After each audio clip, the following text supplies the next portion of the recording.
ధనస్సు వారికి గనక చూసుకున్నట్లయితే ప్రస్తుతం మీకు శని 4వ భావంలో ఉంటూ అర్ధాష్టమ శని నడుస్తున్న మీకు ఒక శుభవార్త ఏమిటంటే అర్ధాష్టమ శని ప్రభావం తగ్గుతుంది శని వక్రగతి వలన. జూలై 27వ తేదీ నుంచి డిసెంబర్ 10వ తేదీ వరకు ఈ వక్రగతి ఉంటుంది. మరి దీనివల్ల కలిగే ఫలితాలు ఏమిటి, ఏ దేవత ఆరాధన చేయాలి, ఎటువంటి విషయాల పట్ల మీరు జాగ్రత్తగా ఉండాలి అనేటువంటి అంశాలు చెప్తుంది నేనైనప్పటికీ చెప్పిస్తుంది సాక్షాత్ లలిత అమ్మవారిగా భావిస్తూ ఆ లలితాంబిక అమ్మవారి యొక్క అనుగ్రహం మీకు పరిపూర్ణంగా కలగాలని మనస్ఫూర్తి కోరుకుంటూ, అదేవిధంగా మీ జన్మజాతకంలో కూడా ఏదైనా ఒక గ్రహం కనుక వక్రించున్నట్లయితే, అంటే చూడండి మనకి ఇప్పుడు రవిచంద్రులు ఎప్పుడు వక్రించరు, గుర్తుపెట్టుకోండి. ఆత్మకారకుడు మనస్కారకుడు. అలాగే రాహుకేతులు ఎప్పుడు వక్రగతిలోనే ఉంటాయి. కాలం అనేటువంటిది అయిపోతూ ఉంటుంది కాబట్టి మనిషి జీవుడు మోక్షాన్ని చేరుకుంటూ ఉంటాడు కాబట్టి, అలాగే ప్రతిదానికి ఒక మోక్షం ఉంటుందనే కాన్సెప్ట్తో. ఇక మిగిలినటువంటి గురువు, శని, బుధ, శుక్ర, కుజ ఈ గ్రహాలు వక్రగతి వల్ల మీ పర్సనల్ చార్ట్లో వక్రగతి వల్ల కలిగే ఫలితాలు, ఏ దేవతారాధన చేసుకోవాలి అనేటువంటి ఇవి చూసుకున్నట్లయితే, ఇక్కడ 4వ భావంలో ఉండే శని వక్రగతి వల్ల అర్ధాష్టమ శని ప్రభావం తగ్గుతుంది. దీనివల్ల ఏంటంటే గతంలో ఏర్పడిన కొన్ని బ్యాక్లాగ్స్ అనుకోండి, లేకపోతే ఇల్లు మారడం అనుకోండి, ఇల్లు మారడం జరుగుతుంది. గతంలో మీరు ఏదైతే మీరు కొన్ని ల్యాండ్ తీసుకోవడం కోసమో, ప్రాపర్టీ కోసమో, లేకపోతే ఏదైనా కోర్స్ నేర్చుకోవడం కోసమో ఫీజు కట్టినటువంటివి స్ట్రగుల్ అవుతున్నటువంటిది కొంత రిలీఫ్ అనేటువంటిది వస్తుంది ఖచ్చితంగా. అలాగే ఈ శని వక్రగతి వలన రాహును వచ్చి కనుస్తున్నందుకు మీకు ఉద్యోగ అవకాశాలు, ఎప్పటి నుంచో వివాహ సంబంధించిన విషయంలో, ఎందుకంటే ధనుర్లగ్నం వాళ్ళకి పర్టికులర్గా నేను చాలాసార్లు చెప్పాను వివాహ సంబంధించిన విషయంలో చాలా జాగ్రత్తగా ఉండాలి అనేటువంటిది.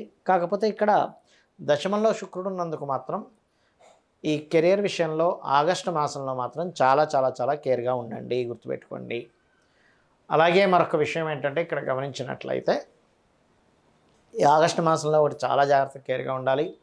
రెండవది బంధువర్గంలో వారు సెట్ అవ్వడం, లేకపోతే విదేశాల్లో ఉండేటువంటి వారితో కొంత పరిచయాల వల్ల ఏదైనా వివాహ సంబంధించినవి సెట్ అవ్వడం అనేటువంటిది బలంగా చూపిస్తుంది చెప్పాలంటే. ఇక మీరు చేయవలసినటువంటి దేవతారాధన, ఏ గ్రహాలకు ఆరాధన చేసుకోవాలంటే ఇక్కడ పర్టికులర్గా 3వ స్థానంలో ఉండే రాహు వైపు ప్రయాణం జరుగుతుంది కాబట్టి మీరు రావి చెట్టు చుట్టూ ప్రదక్షిణాలు చేయండి. చేస్తూ చెంబులో నీళ్లు తీసుకొని అందులో పసుపు, కుంకుమ, గంధం కలిపి ఆ నీటిని ఒక 11 ప్రదక్షిణాలు చేసుకుని వాటి మీద అభిషేకంగా వేయండి. మరియు రాహువు, శని, కేతువు, శుక్ర ఈ 4 గ్రహాల దగ్గర దీపారాధన చేయండి. అన్ని విధాలా మీకు బాగుంటుంది. అయితే మన జన్మజాతకంలో ఏదైనా ఒక గ్రహం కనుక వక్రించినప్పుడు దానివల్ల కలిగే ఫలితాలు ఏమిటి అంటే ఒక్కొక్క గ్రహంగా చూసుకుందాం. అయితే ఇక్కడ రవి కానీ చంద్రుడు కానీ వక్రించాడు. రాహుకేతువులు ఎప్పుడు వక్రగతిలోనే ఉంటాయి, అవి ఎప్పుడు రుజుమార్గంలో తిరగవు. అయితే మనకి మిగిలినవి ఇంకా మిగతా ఏంటి 5. ఈ 5 గ్రహాలు అసలు వక్రించిన గ్రహంతో మనిషి ఎందుకు పడతాడు అనేది భృగునందనాడిలో ఒక సబ్జెక్ట్ ఉంటుంది. ఉదాహరణకి శని కనుక వక్రించి పుట్టాడు ఎవరైనా, దాని అర్థం ఏంటంటే మిగతా ప్లానటరీ పొజిషన్స్ అన్నింటినీ గమనించుకొని శని ఈజ్ ది కార్క్ ఆఫ్ కర్మ కాబట్టి వీళ్ళు ప్రొఫెషనల్ రీత్యా, వీళ్ళ ఉద్యోగ రీత్యా ఉన్న ప్రదేశం నుంచి మారితే బాగుంటుందా బాగోదా అనేది తెలుస్తుంది దీనివల్ల. కొంతమంది చూడండి అదే ఊళ్ళో ఉన్నంతకాలం ఏమీ ఎదగలేదండి, కానీ ఊరు మారిన తర్వాత వీళ్ళకి చాలా బాగుంది అంటుంటాం. అంటే శని వక్రించినప్పుడు అది ఏ రాశుల్లో ఉండి ఏ నక్షత్రంలో ఉండి వక్రించిందో దాన్ని బట్టి వీళ్ళు ఊరు మారితే బాగుంటుందా బాగోదా అనేది ఒకటి చెప్పచ్చు. రెండవది వాళ్ళకి ఒక్కొక్కసారి 2 జాబులు చేసే యోగం ఉంటుంది చెప్తారు.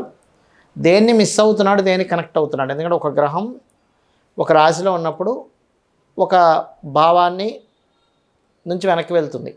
అంటే ఏ భావం నుంచి వెనక్కి వెళ్తుంది, ఏ గ్రహం నుంచి వెనక్కి వెళ్తుంది, దాని ఆస్పెక్ట్స్లో ఏ గ్రహాలను మిస్ అవుతుంది, ఏ గ్రహాలను కనెక్ట్ అవుతుంది బట్టి వాళ్ళ జీవితంలో వాళ్ళ కర్మలో కొన్ని మిస్ అయిపోయి కొన్ని కనెక్ట్ అవుతాయని కూడా చెప్పచ్చు.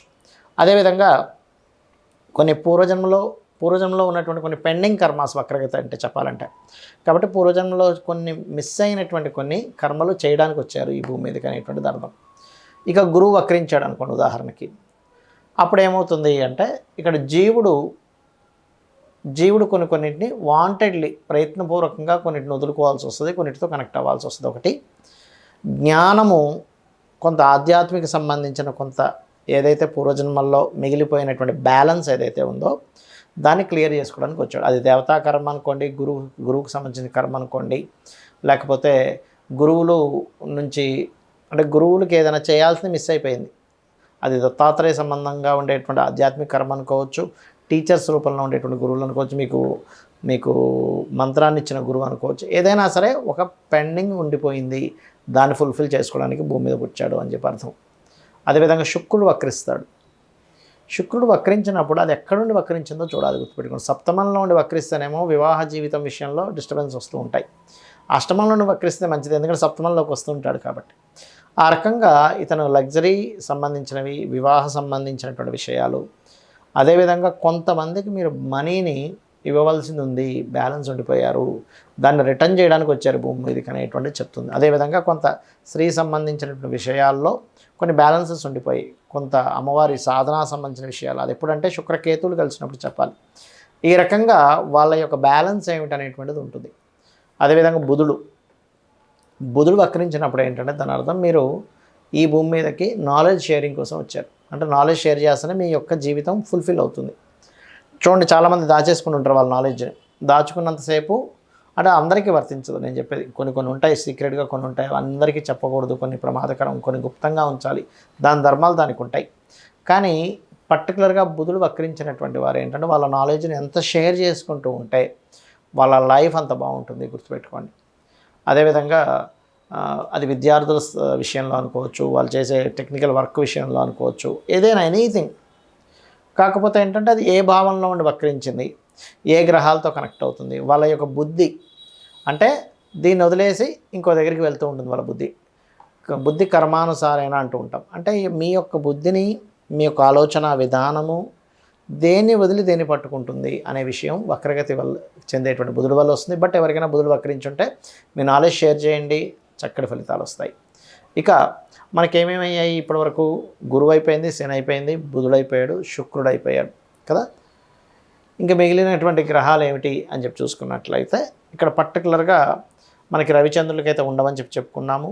రాహుకేతులు ఎప్పుడూ వక్రగతులను ఉంటాయని చెప్పి చెప్పుకున్నాము. అయితే కుజుడు ఇంక మిగిలింది ఒకటే. ఆ కుజుడు ఏమిటి అంటే భూములకు కారకుడు. భూములకి, అన్నదమ్ములకి, అంటే ఇక్కడ అన్నదమ్ములతో మీకుంటే రిలేషను, మీకు భూముల వల్ల ధనయోగం కలుగుతుందా, భూములు వదులుకోవాల్సి వస్తుందా అనేటువంటి విషయం మీ కుజుడు వక్రగతి ద్వారా తెలుస్తుంది. సో కుజుడు కనుక వక్రించి ఒక మంచి గ్రహాలతో కనెక్ట్ అవుతుంటే మీకు భూముల వల్ల ధనయోగం ఉంది అని అర్థం. లేదండి అసలు వక్రించి ఇంకొక పాపగ్రహాలతో కనెక్ట్ అవుతుందంటే భూమిని వదులుకోవాల్సిన పరిస్థితి మీ లైఫ్లో వస్తుంది అని అర్థం. అదేవిధంగా కోపాన్ని వదలాలి, కోపాన్ని త్యజించాలి కుజుడు వక్రించినప్పుడు సర్వసాధారణంగా. అంటే పూర్వజన్మల్లో ఉండేటువంటి కొన్ని గొడవలు ఏవైతే ఉన్నాయో ఆ యొక్క డిస్టర్బెన్సెస్, గొడవలన్నింటినీ క్లియర్ చేసుకోవడం కోసం ఈ జన్మనెత్తారు చెప్పాలంటే. లేదా సిబ్లింగ్స్తో ఉన్నటువంటి కొన్ని రిలేషన్స్ని మీరు పూర్వజన్మలో కొన్ని ఫుల్ఫిల్ చేయలేదు, సిబ్లింగ్స్తో ఉన్న రిలేషన్స్ కావచ్చు. అదేవిధంగా కుజుడు వక్రించి ఉన్నటువంటి వారు ఎక్కువగా బ్లడ్ డొనేట్ చేస్తే చాలా మంచిది. సో బ్లడ్ డొనేట్ చేయడం వల్ల మీ యొక్క కర్మ కూడా తగ్గుతుంది. అలా అని బక్క చిక్కిన వాళ్ళు, బ్లడ్ లేని వాళ్ళు చేయమని చెప్పట్లేదు. ఒకవేళ సరే మాకు ముందే బ్లడ్ లేదు నేను ఎలా చేయాలి అంటే గోవు క్యారెట్స్ కానీ బీట్రూట్స్ తినిపించిన మంచిది. లేదా కొంతమందికి బ్లడ్ అవసరం ఉంది కానీ వాళ్ళు కొనుక్కోలేకపోతున్నారు, అలాంటి వాళ్ళకి మీరు కొనివ్వండి కుజుడు వక్రించి ఉన్నప్పుడు, దానివల్ల కూడా మీకు బాగుంటుంది.